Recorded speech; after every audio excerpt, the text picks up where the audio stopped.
What is going on, y'all? It's your girl Nick Robinson with the Yara Effect, back at it again. So we are here to discuss the premiere of The Real Housewives of Miami, season 7, episode 1. It is called MIA Back in Action. So let's get right into it, y'all. A lot has happened. I think they've been off the air for like 2 years, I believe. So it's a lot to talk about. If you don't mind, please like, comment, share, subscribe, all the good things, and I really appreciate it. Now let's go. Opening up, the biggest headline, of course, is Alexia and Todd breaking up. From her perspective, she came home one day and Todd was just gone. I mean, just he packed up his stuff and just left. She didn't know he had went and got an apartment somewhere else. She came home. Frankie told her what happened. He packed up him and his daughter and left right in front of Frankie, and it was just like devastating for her. Here's the thing. I remember last season, Adriana was saying that Alexia and Todd were having marriage problems. Alexia was like, no, we're not. We're good. I'm in love. I'm happy. She's just jealous, blah, blah, blah. So, what I don't understand is how could Adriana know they would have marriage problems, but Alexia don't? To the point where he can just up and move like this. It's crazy, right? I ain't saying it don't happen because I'm pretty sure that it does happen, right? But it just kind of looks odd that you just out the blue don't know your marriage is in so much trouble that the man has walked out the door without your being privy to it. I don't know if that's Alexia trying to save face because, Alexia has a lot of pride. Like, Alexia is one of those women that, she's never going to just come right out and say what's going on or nothing like that. So, I don't know. I think it's a little something weird with that whole scenario, how it happened. And then the fact that, a few months later or whatever, she's caught by the paparazzi out on vacation with Todd. So here's my thing for her. I understand loving somebody.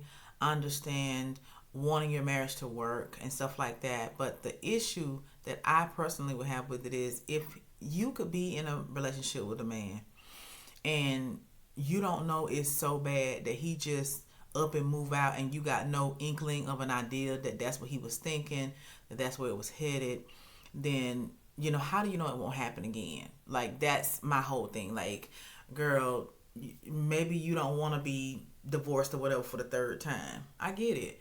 But you got to be careful. I don't know. Marysol said something that is so true. As you get older and you have more life experiences, Marysol said, what's good for the whole isn't always good for the soul. And she ain't never lied because Alexia was talking about how, like, right before he left out the door, moved all his stuff out, how they had went to dinner, they had a good time. She was saying they had like incredible sex, and then just boom, out the blue. That would devastate anybody. I mean, because it's like you did all of this knowing that you was on your way out the door. Because you don't go get an apartment. You don't move all your things out without there being some sort of plan in place. I mean, who knows how long he had the place set up to move into. Like, she don't know anything, let her tell it. So her friends do not think it's a good idea for her to even engage with him anymore, okay?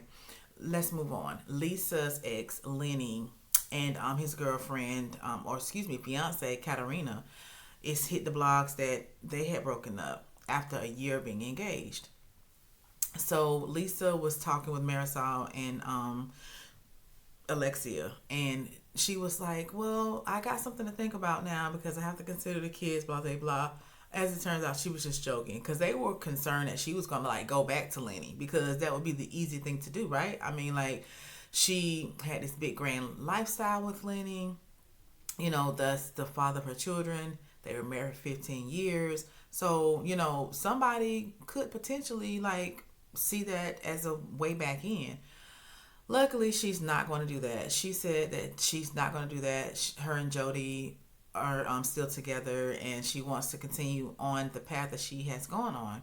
Her kids are now 9 and 4, so time is going by so fast. I mean, like, they take these years off on this franchise for whatever reason, and I just keep forgetting that her kids are like much older than I remember them being now, because they go years in between shooting seasons with this show. So she's still adjusting to like co-parenting, being away from her children half the time because they have 50-50 custody. And she was telling Jody how she's just so glad that, he is with her, because it's kind of like she wouldn't know what to do with her time and with herself, being alone without the children. So I understand what that's like. When I first got separated and divorced and everything, we did have to, well, we didn't have to, because it was just kind of like an agreement between the two of us how he would get the kids and stuff like that. The judge didn't even have to allocate that, because I was never the type of mom that wanted to keep my children from their dad. I mean, regardless of how I felt about him, and of course, if you're going through a divorce with somebody after all the stuff that happened with us, of course you ain't gonna be able to stand that man guts. I mean, honestly. But I never wanted to weaponize the relationship with his children, with our children, because at the end of the day, when you do that, you're really hurting the kids. And that's not something that I wanted to do. So I get where she's coming from with not knowing what's going on, not knowing who's over there, whatever. I mean, as a parent, you have to relinquish control when you decide to leave the marriage or the relationship. That's just the way it is. And I would say this: if you feel like the other parent is truly unsafe for the children, like they're putting the kids in danger, the kids aren't being taken care of, or something to that magnitude, at that point, of course, fight for the safety of your children. But if you just mad because y'all broke up, or you mad about what happened in the relationship, in my opinion, that's not enough of a reason to try to manipulate, control the situation with the kids and stuff like that. She did admit to asking for a nanny cam, and of course he said no, because he has a right to say no. You don't get to, like, I don't have a nanny cam set up at your house, so you're not gonna have one set up at mine. Like, that's only fair. So hopefully, they can continue to co-parent. It seems to be in a better place. She doesn't seem as triggered and upset and all of that like she was, which is good, because it's been enough time now that should not be going on. So moving on, she talks about this whole thing with her and Larsa after Larsa's breakup with Marcus, and how Jody and Marcus are still friends. And there was a selfie that posted online, and Larsa feels betrayed by Lisa and Jody, because she's saying that, oh, well, he's been threatening me and stuff like that. And Larsa, was talking with, no, I'm sorry, Lisa was talking with Marysol and Alexia about it, and they are on Lisa's side. It's like they were like, okay, so when you were breaking up with Lenny, you told us to unfollow him, that is this, that, and the other. And they asked her, are you still following Marcus? And she's sitting there with a dumb look on her face, because she is, but she don't want to lie. And they're like, see, the reciprocity isn't there. Like, you're not giving the same respect to the breakup like you asked us to do for you. And it's not surprising, because Lisa is very selfish to me. And I mean, it's just Larsa never got that side of her, because, like Larsa says, she was a good friend to her, and she was there to testify on Lisa's behalf in her divorce trial and stuff. And see, this is what I mean. Like, when you're useful to Lisa, you got her. Like, but the thing is, in my opinion, it appears that, now that Lisa doesn't need Larsa, she's like, you can go on about your way. You know what I'm saying? And I don't feel too bad for Larsa, and I'm gonna tell you why. Because look at how she did Gertie when Gertie got sick. Like, I just feel like, whatever you put out, it does come back to you, right? And so she was not a good friend to Gertie when she was sick. She wasn't. She was disrespectful, in my opinion. And so now Gertie tried so hard to explain to Larsa, why she felt disrespected, why she felt hurt, like why what she did was wrong. And Larsa took no accountability for it. She tried to act like she didn't do anything. And now she's over here busting out crying about how Lisa is doing her. I mean, girl. And she says that Lisa is living in Lisa land. Like, okay, Don't you live in Larsa land though? Now that you heartbroken and hurt and all of this stuff right here, you want somebody to care.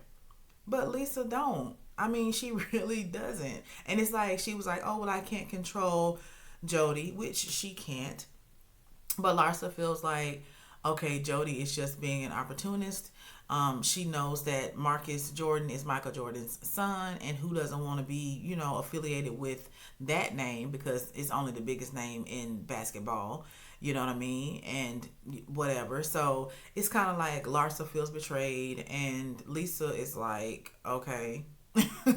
Basically, she's like, okay, so what you want me to do about it? And so I feel like that's the same attitude she had about Gertie and her cancer journey. It's like, okay, so I did this, I did that. What do you want me to do about it? So I don't feel bad for her. I really don't. Now, when she was reading the text messages that Marcus had sent to her saying, what he was going to do and he doesn't care about the impact to her family, like that was scary because you never know what someone means by those types of words. There's, allegedly been some, white substance abuse by him. And if it's what we are assuming it is, that does make you mean. I've seen people that utilize that and they get mean. They really do when they're on a high. So, if that's what he's doing, he's probably getting high and then sending these messages and, just his mind is just racing back and forth. No excuse at all because, I mean, like, y'all broke up, you don't need to be reaching out to her. You know what I mean? Like, especially not saying the things that you're saying. So she said she had to block him on all platforms and everything because he was posting things to her Instagram and he was reaching out to her friends and everything. And so with all of that going on, with him doing all those things, and then she sees Lisa and Jody hanging out with him, it appears, I can see where Larsa is coming from. I just don't feel sorry for her. I'm sorry. I don't. Because now she's getting a dose of her own medicine. And it is what it is, basically, with that regard. So we come to Julia and Martina. They have adopted, I think they've adopted two little boys that are brothers. They're 3 and 1.5. So she and Martina, we saw them getting the home ready for the boys and everything. It was funny because Martina was like, you do realize we're old enough to be grandparents. And they are. You know what I'm saying? But this is what they wanted. So kudos to them. Congratulations. Martina is cancer free. So that's really, really good. I'm happy to hear that because that's a huge, huge battle. And she overcame it and she seems to be in good health. So that's really wonderful. And I'm hoping that they, enjoy motherhood at this stage in their lives. I don't know how Julia is going to manage a farm and two babies. Sounds like there may be either a farmer or a nanny or both in their future because I just don't know how she's going to do it. It's a lot because those boys are really young. At least one of them are still in a pamper, running around, getting into things like, it's just a lot. And then you got, goats and whatever else you have at the house. It's crazy. So, but yeah, kudos to them. Now, Julia did have like a Zoom call for all the ladies.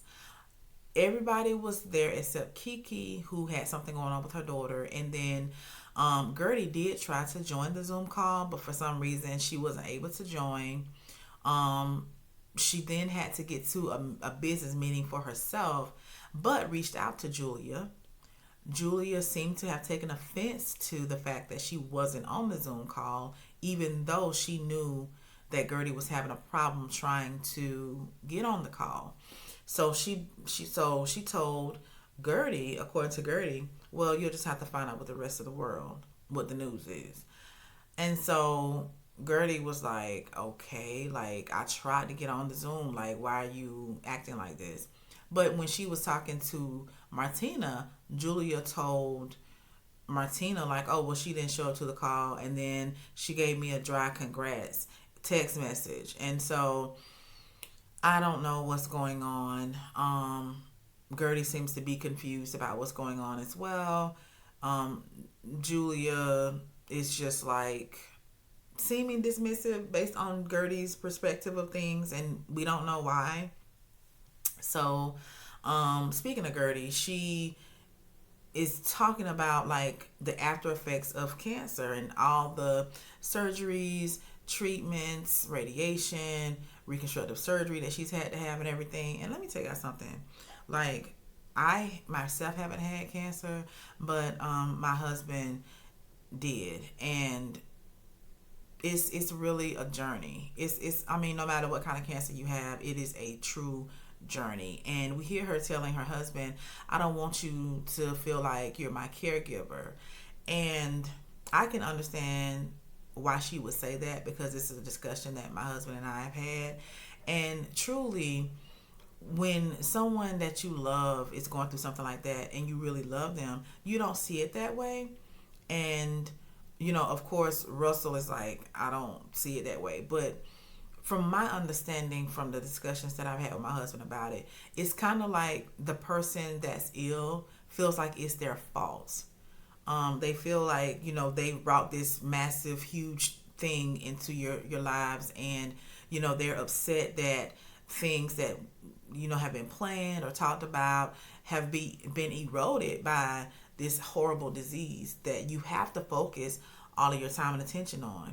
So my heart goes out to them as a couple, like just trying to, balance everything, because a lot of people who haven't gone through this may think that, oh, well, the cancer is gone and so that's the end of it. No, there's still a lot more that goes into it. And so we see her like coming out on the other side of it and dealing with whatever emotional things that's going on with her, whatever physical things are going on with her. So, I guess we're going to see in this season how she and Russell navigate that. So, stay tuned on that.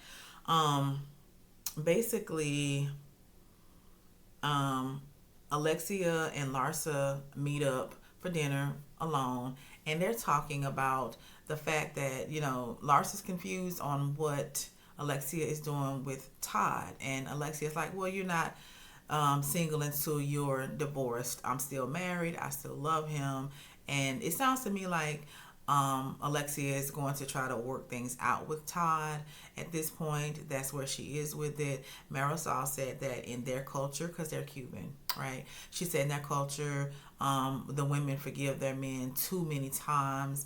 And, she's not in agreement with her friend, but it's like, hey, it's her life. She's going to do what she wants to do. So Larsa starts talking about Lisa and, how, she was just a good friend to her and she doesn't feel like she's getting that back. So, I mean, hey, she said that she lives in Lisa land and she gets it now that her usefulness in Lisa's life is up. I mean, like, basically, that's what it seems like to me, So here we are. Now, Jody has a birthday coming up, and Lisa is going to throw a old Hollywood themed party for him at their house. So, of course, everybody is invited, and they're getting ready for that. Meanwhile, Kiki has access to a yacht. She had a boyfriend who she was dating who owns the yacht club, and she can get the yacht anytime. So Gertie, Adriana, and Kiki meet on the yacht, and she's talking about how she had a boyfriend at the reunion, remember? But she found out he had a girlfriend, and so they broke up, so she's single again. So I don't know if the guy who owns the yacht club came before or after this man. But anyway, she ain't with either one of them. Okay, but she still has access to the yacht. So they're on the yacht, and Adriana is discussing Alexia.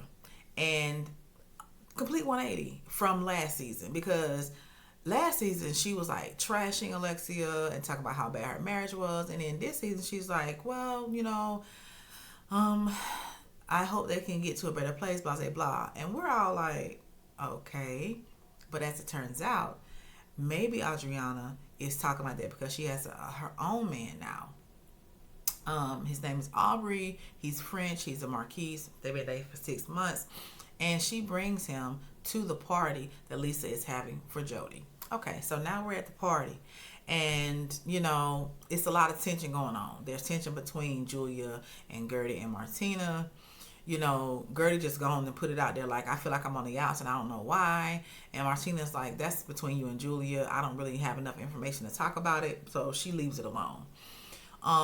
And it's kind of like they don't really get to the bottom of whatever is going on because there's tension between Lisa and Larsa. Now, when Larsa first gets there, she's trying to talk to Lisa, and Lisa uses the excuse of being drunk and needing to go to the bathroom to like get away from Larsa because she don't want to deal with it right now. So then Larsa takes it upon herself to go to Jody and try to talk about things, and Jody's like standing there uncomfortably trying to like talk to Larsa, but it's just not going well. I mean, it gets so uncomfortable that he's like, "Oh, I like your earrings," and it's like, "What? Just walk away." You know what I'm saying? Like, just walk away. All right. So in the end, Jody ends up going to his room with his friends, and Lisa comes out with a new outfit on as if it's her birthday, and they're all sitting at this large couch talking, and so that's where Larsa and Lisa really get into it, and Lisa tells Larsa to like get out. She tells her to like go. You know what I'm saying? So Larsa goes to the bathroom, crying. Kiki is the only one of those girls that goes to go see how Larsa is doing in the bathroom. Kiki says, I've seen Larsa cry before, but I've never seen like real tears. Like, I mean, to this point where she's snotting everywhere. Like, this is real hurt that she sees Larsa going through. So Kiki is like trying to console her and stuff. And Kiki tells her, okay, you guys are best friends. Like, let's come try to like work it out. Instead of you running away, just try to talk through it, right? Does not go well. First of all, if someone is drunk, that's not the time to talk. That's not the time to have a girlfriend powwow. I mean, if anything, it's going to be more explosive, and that's exactly what happened. Larsa told Lisa that she's pretty much selfish and that she's not been a good friend to her. She said, remember when your life wasn't so good and so grand and everything wasn't so happy for you, I was there for you. You know what I mean? And I call you, you won't even answer the phone. Alexia did back up that claim because Alexia said Lisa doesn't answer the phone for any of us. So, again, Larsa, your usefulness has run out in Lisa's life right now. She don't need you. And that's how some people are. It's kind of like they don't care what's going on with you. They don't care how you feel. It's always about them. And that's what Larsa was saying to Lisa. It's like everything is always about you. You know what I'm saying? You do me wrong. I'm trying to tell you how I feel. And now you're trying to play the victim. You know what I'm saying? And so Lisa was like, I'm not a victim. And she was like, yeah, you're always playing the victim, though. You know what I mean? Because Lisa feels like Larsa disrespected her. She called her dumb. She called her, bitch or whatever. And she was like, you need to get out of my house talking to me like that. Like, you're not going to talk to me like that. No one gets to talk to me like that. Like, blah, blah, blah. So the ladies are just sitting there, like, going back and forth like it's a tennis match. And it's just a hot mess. So, she tells Larsa to get out several times. Larsa finally leaves. And once again, Kiki is the only person that goes to see Larsa off. And she's leaving as they're saying happy birthday to Jody. So here's my take on the whole Lisa Larsa thing. Obviously, y'all, I don't know if y'all was real friends or not. Okay. What really upset Larsa about what Lisa said is that she was like, I mean, you be having fake breakups, and so I don't know whether it's real or not. So I don't know to stop hanging out with the man or not. You know what I'm saying? She was like, well, he's been threatening me, and Lisa was like, you haven't told me that. And she was like, because you don't answer your phone. I mean, at the end of the day, in my opinion, Lisa and Larsa are not good friends. They're not. So you just getting a taste of your medicine. As you can see, Larsa has fallen out with Adriana. She's fallen out with Gertie. Larsa and Julia were never really close like that. I don't know. They, Alexia and Marysol, they just kind of hanging back and letting them deal with it because it's not their fight. You know what I'm saying? So Kiki the only one that seems to have any sympathy for Larsa at this point. So, oh well. As we can see, a lot is coming up in this season. They take a lot of trips. They take more trips than most casts take. But when they're in that part of Florida where it's so much around that, it's easy to get to wherever they're going or whatnot. I'm excited for the season. I'm ready to see how all of this turns out. Will Todd and Alexia stay together, or will they just keep going around the same circle? Um, when I think back to my own experiences that I've seen through other people, a lot of times when you break up, it's really, really hard to get it back beyond the point that you were, right? You broke up for a reason. So unless a lot of work and changed behavior go into the reunion, you're gonna find yourself in the same place. So we'll see how that goes. We'll see if my prediction is correct in that Alexia and Todd just break up again. But Alexia is probably going to try to like not talk about it. The same that she's always been. Like Alexia is pretty consistent in who she is. Adriana and her man, they were making out the whole time until the fighting started. So they hiding heavy right now. Let's see how they go. I want to see what happens on the cancer journey with Gertie. I want to see what happens with Julia and this new dynamic with the two kids. Um, we see where Nicole is coming back, and then there's a new girl that's there that seems to get into it with Alexia. So it's just a lot. Y'all tell me what y'all think. I like the show.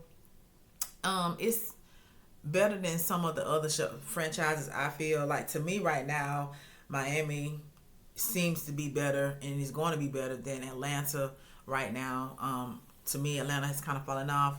Miami is on the rise, and I hope they get a little bit more respect to at least get new seasons more consistently than they have been in the past. But you guys, once again, tell me what you think. What are your thoughts? What are you hoping to see play out this season? That's all I have for this episode and this video. You guys like, comment, subscribe, share all the good things, and I will see you in the next one. Talk to you later. Bye.